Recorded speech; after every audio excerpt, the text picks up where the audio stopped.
Hello, good evening. कैसे हो आप सभी लोग? आई होप सब एकदम बढ़िया होंगे और मस्त तरीके से अपनी पढ़ाई कर रहे होंगे। आज हम करने वाले हैं अपना बीपीएससी 113 का यूनिट 5। और यूनिट 5 ही है ना? हाँ जी, यूनिट 5 करने वाले हैं और ब्लॉक थर्ड आज हम स्टार्ट करेंगे, जहाँ पे हम मैरी वॉलस्टोनक्राफ्ट के बारे में जानेंगे। तो इनका जितना नाम बड़ा है उतना ही इनके काम बड़े हैं।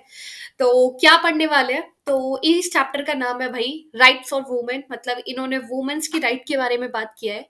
तो ये मैरी वॉलस्टोनक्राफ्ट है, आप देख सकते हो अपनी स्क्रीन पे, ये आपको मैरी जी दिख रही है। देन चैप्टर में क्या है? चैप्टर में पहले तो हम इनके बारे में जानेंगे, इनकी लाइफ कैसी रही और इनकी कौन कौन सी राइटिंग है, इनका थॉट क्या है। और इनकी एक बुक है the vindication of the rights for women. And second इनकी बुक है the vindication of rights of women. ठीक है, वो मेन के ऊपर है, ये वुमेन के ऊपर है एक तरीके से, और जहाँ पे वो डिबेट करती है एडम बर्ग के साथ। यहाँ पे वुमेन की राइट के बारे में इन्होंने बताया हुआ है। तो ये दो वर्क की हम बात करेंगे और कुछ इनके बारे में जानेंगे। तो स्टार्ट करते हैं इंट्रोडक्शन से। तो मैरी वॉलस्टोनक्राफ्ट एक फाइटर रही है, किसके लिए? वुमेन राइट के लिए, मतलब इन्होंने वुमेन की राइट्स को लेकर बहुत मांग करी है। तो मैरी वॉलस्टोनक्राफ्ट, जिनका जन्म 1759 के अंदर हुआ था और इनका डेथ 1797 के अंदर हुआ था। ठीक है, ये एक इंग्लिश राइटर थी और एक थिंकर थी। क्या थी ये? एक इंग्लिश राइटर थी और थिंकर थी। इन्होंने वुमेन राइट के लिए काफी लड़ाई करी है और ये चाहती थी कि मैन और वुमेन को दोनों को ही इक्वली ट्रीट किया जाए। तो इसलिए इनको काफी लोग मदर ऑफ फेमिनिज्म से भी जानते हैं। ठीक है, तो इनको काफी लोग मदर ऑफ फेमिनिज्म भी बोलते हैं। समझ में आया? तो मैरी वॉलस्टोनक्राफ्ट एक इंग्लिश राइटर है, थिंकर है और इन्होंने वुमेन राइट की डिमांड करी है, जहाँ पे हर किसी को इक्वली ट्रीट करने की बात करती है। और इनको क्या बोला जाता है? मदर ऑफ फेमिनिज्म से भी जाना जाता है। अच्छा, इनकी लाइफ के बारे में बात करते हैं। तो मैरी का जो जन्म था वो लंदन के अंदर हुआ था ऑन अप्रैल 27 1759 के अंदर। इनकी फैमिली में बहुत सारा दिक्कत था। दिक्कत क्या था? इनके पापा थे वो बहुत ही वायलेंट थे और वो कहीं ना कहीं पूरा पैसा उल्टी सीधी चीजों में उल्टी सीधे कामों में खर्च किया करते थे। इनके भाई ने बहुत अच्छा एजुकेशन रिसीव किया हुआ था, लेकिन मैरी और उनकी दोनों सिस्टर, मतलब उनकी जो सिस्टर थी, वो अच्छे से पढ़ नहीं पाए, मतलब उनके ऊपर पैसा इतना खर्च नहीं कराया है पढ़ाई के ऊपर।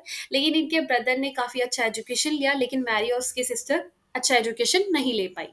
इन्होंने as a teacher, as a governance और एज अ राइटर की तरह काम किया हुआ है। इन्होंने दो बुक लिखी है, the vindication of right of women and sorry man and the vindication right of women. तो 1970 के अंदर इन्होंने मैन वाली राइट्स की बात करी थी और 1792 के अंदर इन्होंने वुमेन वाली वेंडिकेशन के बारे में बात की थी। ठीक है, शी हैड अ डॉटर। इनके इनकी एक डॉटर थी जब इनकी शादी हुई थी, किससे? गिलबर्ट एमिली से।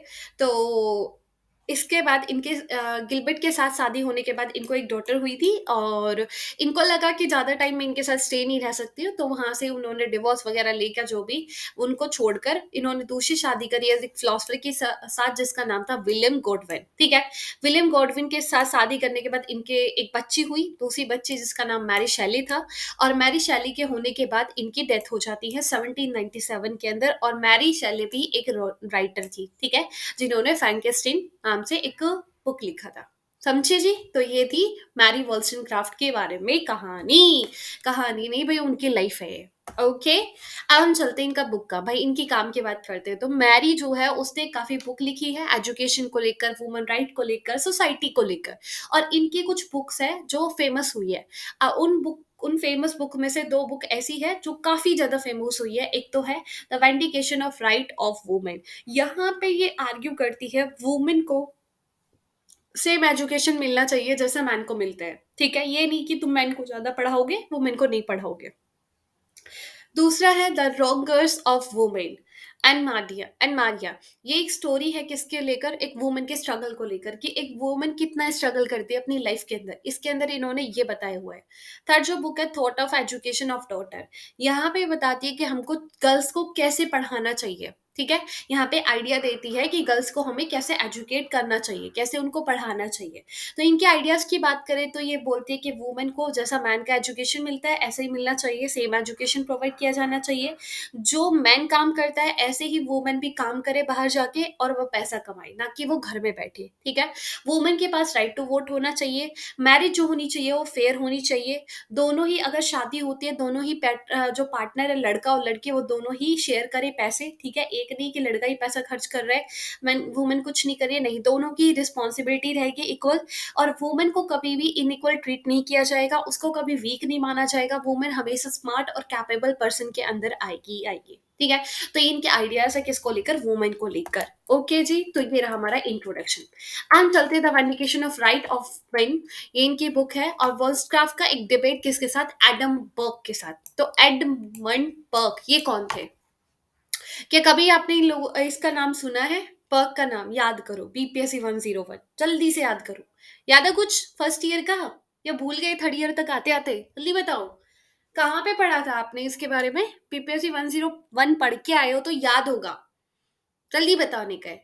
मैरी वॉल्सटनक्राफ्ट डिबेट करती है एडमंड बर्ग के साथ। ये एडमंड बर्ग का नाम कहाँ सुना था आपने? अपने दिमाग को खुद टेस्ट करो। बीपीएससी 101 के अंदर कंजर्वेटिव वाले चैप्टर के अंदर, वहां पे हमने, ये कौन थे, ये कंजर्वेटिव थे। ठीक है, ये कंजर्व करने की बात करते हैं। तो भाई ये सोसाइटी में चेंज लेकर आने की बात कर रही है मैरी, तो बोल रही है वुमेन को एजुकेशन दो और उनको फ्रीडम दो, उनको इक्वली ट्रीट करो, एक तरीके से इनको चेंज चाहिए। लेकिन एडमंड बर्ग कौन थे? कंजर्वेटिव थे, वो कंजर्व करने की बात करते थे। तो ये तो चेंज नहीं चाहेंगे, तो डिबेट तो होगा ही इनके साथ, समझे? ऐसे कनेक्ट करके चला करो। ओके, अब हम बैकग्राउंड की देखते हैं। तो मैरी वॉल्सटनक्राफ्ट ने the vindication of right of man की अपनी बुक लिखी। इस टाइम पे क्या होता है, फ्रांस रेवोल्यूशन हो रहा था कब, 1789 के अंदर। और इनकी बुक जो है वो पब्लिश हुई 1790 के अंदर, मतलब एक साल बाद। ठीक है, ये अब काफी इंपॉर्टेंट पीरियड था जहां पे डिबेट हो रहे थे गवर्नमेंट को लेकर, ह्यूमन राइट्स को लेकर और सोसाइटी को लेकर। ठीक है, किसके अंदर, ब्रिटेन के अंदर। मतलब फ्रांस रेवोल्यूशन हुआ था और ब्रिटेन के अंदर भी लोग डिमांड कर रहे थे, कोई ह्यूमन राइट की डिमांड कर रहा है, कोई सरकार को बदलने की बात कर रहा है, कोई सोसाइटी को चेंज करने की बात करता है। अब एडम बर्ग का क्या व्यू था? एडम बर्ग बोलते हैं कि भाई देखो, मैं तो ब्रिटिश थिंकर हूँ, ठीक है, मैं तो थिंकर हूँ, मेरे को नहीं पसंद, मेरे को नहीं पसंद चेंज। तो इन्होंने एक बुक लिखी, reflection on revolution in France, कब, 1790 के अंदर। जब मैरी की बुक पब्लिश हुई तभी इनकी बुक पब्लिश हुई।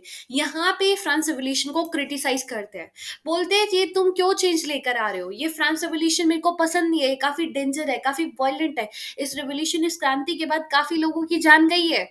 बोले मेरे को मोनार्की ही पसंद है, मेरे को एरिस्टोक्रेसी ही पसंद है, मेरे को राजा नोबल्स का रोल ही पसंद है, मेरे को ये डेमोक्रेसी पसंद नहीं है। बोले कि ट्रेडिशन के अकॉर्डिंग ही सोसाइटी को चलाओ, बोले ये ट्रेडिशन वगैरह के ऊपर ही बिलीव करो, उन्हीं को ही फॉलो करो, कुछ भी चेंज करने की जरूरत नहीं है। ये आर्ग्यू करते हैं कि सरकार को कोई भी ओवरथ्रो नहीं करेगा, अगर तुम सरकार को बदलोगे तो उससे पूरा सिस्टम क्या हो जाएगा, चाओस फैल जाएगा, पूरा सिस्टम खराब हो जाएगा। तो इसलिए इनको चेंज पसंद नहीं है। अब कंजर्वेटिव है तो भाई चेंज तो वैसे भी नहीं पसंद होगा। तो ये एडमंड बर्ग का व्यू था। लेकिन मैरी का क्या व्यू था? मैरी इसके अगेंस्ट, मतलब मैरी क्या करती है, रिस्पॉन्स देती है किसको, एडमंड बर्ग को। उनसे डिसएग्री करती है, बोली कि तुम क्या डिफेंड कर रहे हो कि फ्रांस रेवोल्यूशन ठीक नहीं है, वो नहीं है, वो नहीं है, तुमने क्यों गलत बोला है? बोले मैं भी एक बुक लिखती हूँ। तो इन्होंने अपनी एक बुक लिखी है, वेंडिकेशन ऑफ राइट्स ऑफ मैन।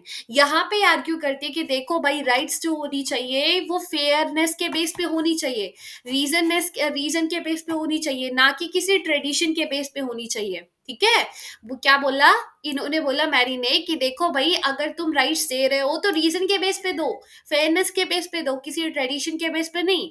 और कहीं ना कहीं क्रिटिसाइज करती है मोनार्की को, लेकिन बर्ग किसको फेवर कर रहे थे, मोनार्की को। ये इनको एरिस्टोक्रेसी पसंद नहीं है मैरी को, वो सपोर्ट करती है डेमोक्रेसी, इक्वालिटी को। वो बिलीव करती है कि अगर सोसाइटी में चेंज होगा, अगर तुम सोसाइटी को प्रोग्रेस लेकर आना चाहते हो तो वो एजुकेशन और सोसाइटी के चेंज से ही होगा। तुम सोसाइटी को चेंज नहीं करोगे तो तुम्हारी सोसाइटी कभी ग्रो नहीं कर पाएगी, प्रोग्रेस नहीं कर पाएगी। तो इनका जो काम का इम्पैक्ट है वो पह उनके, मतलब जो ये काम है उसका क्या इम्पैक्ट है। तो जो राइट्स ऑफ मैन इन्होंने बुक लिखी है वॉल्स्टन क्राफ्ट ने, ये पहली पॉलिटिकल बुक थी। ऑल्थो थॉमस पैनी द राइट ऑफ मैन, ये भी काफी फेमस हुई, जहां पे आर्ग्यूमेंट करते हैं किसके अगेंस्ट, बर्ग के अगेंस्ट, जिसको आज भी स्टडी करा जाता है, जिनको नोबेल प्राइज मिला हुआ है, अमर्त्य सेन। ये भी क्या करते हैं, इनके आइडिया को काफी ज्यादा प्रेस्ट करते हैं। ठीक है, और कहीं ना कहीं जो ये मैरी है, ये कनेक्टेड थी वुमेन के स्ट्रगल्स को लेकर। जब वुमेन स्ट्रगल के मूवमेंट चल रहे थे उनको एक कहीं न कहीं कनेक्टेड थी। इन्होंने सोशल इश्यूज़ के ऊपर डिमांड करा और कहीं न कहीं एजुकेशन के ऊपर फ़ोकस करा कि एजुकेशन ही एक ऐसा वे है जिससे हम क्या कर सकते हैं, समाज के अंदर चेंज लेकर आ सकते हैं, समाज को इम्प्रूव कर सकते हैं। ठीक है? तो ये इनका पहला वर्क हुआ। आगे चलते हैं। The vindication of right of women wollstonecraft play of play for women right। अब मैरी वॉल्स्टनक्राफ्ट की दूसरी बुक है the vindication of the rights of man women. Background क्या है इस बुक का? तो मैरी वॉल्स्टनक्राफ्ट ने जो ये बुक है ये लिखी थी 1792 के अंदर। ठीक है, और ये पहली फेमिनिस्ट बुक भी है। मतलब पहली जो फेमिनिस्ट बुक है ये यही है, the vindication of right of women. और ये किसने लिखी है? मैरी वॉल्स्टनक्राफ्ट। ए ध्यान किधर है, इधर देखो। मैरी वॉल्स्टनक्राफ्ट ने ये पहली बुक मतलब पहली फेमिनिस्ट बुक है ये। पहली, अभी तक किसी ने फेमिनिज्म के ऊपर बात नहीं करा है, मैरी वॉल्स्टनक्राफ्ट ने ही लिखा था। और इनको इन बुक का लिखने का आइडिया कहाँ से आया, मतलब कहाँ से इंस्पायर हुई कि इनको ये बुक लिखनी चाहिए, क्यों इन्होंने वुमेन की राइट के बारे में बात किया? तो इनका जो इंस्पिरेशन है ना वो एक राइटर से है। एक रिपोर्ट आई थी 40 की, जहां पे वो बोलते हैं कि वुमेन को सिर्फ इतना एजुकेशन दो जो अपनी पूरी डोमेस्टिक घरेलू जो काम है ना, घर के काम है उनको पूरा कर सके। ठीक है, ये नहीं कि घर के काम ना करके वो बाहर काम कर रही है। इतना एजुकेशन मत दो कि वो बाहर काम करने लगे, सिर्फ वो घर का काम करे और घर में ही रहे, इतना एजुकेशन दो उनको। तो वॉल्सनक्राफ्ट को गुस्सा आया, वो डिसएग्री हो गई, बोली कि ये तो अच्छा नहीं है, तो मैं अभी बुक लिखूंगी। उन्होंने उसके अगेंस्ट आर्ग्यूमेंट करा और बोली कि देखो हर किसी को इक्वल एजुकेशन देना है, हर किसी को इक्वल राइट देना है। बोले वुमेन एक रैशनल बीइंग है, वुमेन के अंदर भी सोचने की क्षमता है। जिस तरीके से तुम्हारे अंदर मन है ना, तुम्हारी बुद्धि चलती है, ऐसे ही वुमेन की बुद्धि चलती है। तुम्हारा दिमाग ऐसा नहीं है किसी का दिमाग घुटने में है, किसी का दिमाग सर में है, सबका दिमाग सर में है। वॉल्सनक्राफ्ट बिलीव करती है कि वुमन एक रैशनल ह्यूमन बीइंग है, जैसा मेन है, वो भी सोचती है, वो भी समझती है, उसका भी दिमाग चलता है। तो वुमेन इतना वुमेन को तुम ये मत समझो कि वो कैपेबल नहीं है, उनको एजुकेशन नहीं देना चाहिए। नहीं नहीं, ऐसा नहीं है, उनको इक्वल अपॉर्चुनिटी दो और वुमेन को भी सोसाइटी का एक मेंबर समझो। उनको इक्वली ट्रीट करो सोसाइटी के, तो उनको as a property, as a ornament की तरह मत समझो कि एक प्रॉपर्टी है वो तो तुम्हारे लिए जब मन करेगा तुम उसका यूज करोगे, जब मन करेगा उसे मारोगे पीटोगे। नहीं, वुमेन एक इंसान है, जैसा तुम हो ऐसा ही वो है। तो इसको एज अ वुमन की तरह ट्रीट करो, ना कि एज अ प्रॉपर्टी ऑर्नामेंट की तरह। तब मन करा जब पहन लिया, तब मन करा जब छोड़ दिया।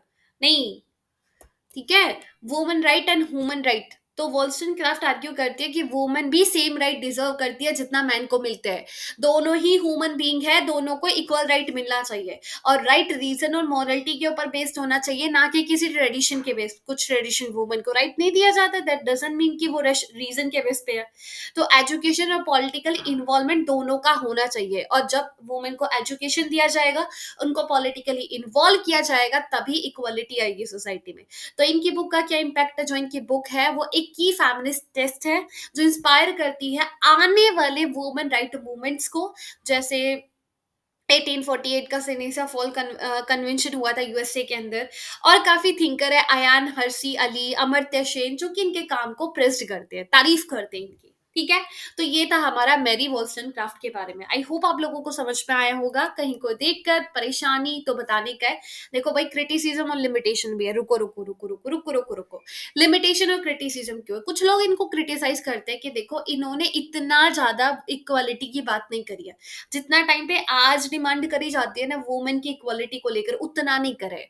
कुछ लोग बिलीव करते हैं कि इन्होंने ऐसा बोला है, ये ऐसा चाहती थी कि मैन ही सोसाइटी को चेंज करेगा, वुमेन नहीं करेगी। ऐसा ही इन्होंने बोला है। और कुछ लोग बोलते थे कि स्टार्टिंग में सोचती थी कि जो मैन है वो फिजिकली सुपीरियर है, बाद में इन्होंने रिवाइज करा अपने व्यू को। कुछ लोग बोलते हैं कि इन्होंने ट्रेडिशनल फैमिली के रोल्स को चैलेंज नहीं करा है, बट बाद में फैमिलिस्ट लोगों ने किया है। तो क्रिटिसिज्म करने वाले हर जगह क्रिटिसाइज करते हैं, अड़ाने वाले हर जगह टांग अड़ाएंगे। लेकिन जो वॉल्स्टनक्राफ्ट है उनका काम जो है वो ग्राउंड ब्रेकिंग था। ठीक है, उनके टाइम पे उन्होंने एक फाउंडेशन तैयार करा है, किसके लिए? फ्यूचर फेमिनिस्ट मूवमेंट के लिए। ठीक है, तो ऐसा नहीं है कि उन्होंने कुछ नहीं करे। तो यही था पूरा चैप्टर के अंदर। आई होप आप लोगों को समझ में आया होगा। कहीं कोई दिक्कत परेशानी तो मेरे को बताने का है। तो मिलते हैं नेक्स्ट लेक्चर के अंदर। सो बाय, टेक केयर, अपना ध्यान रखना, ख्याल रखना। All the very best. जय श्री राधे राधे।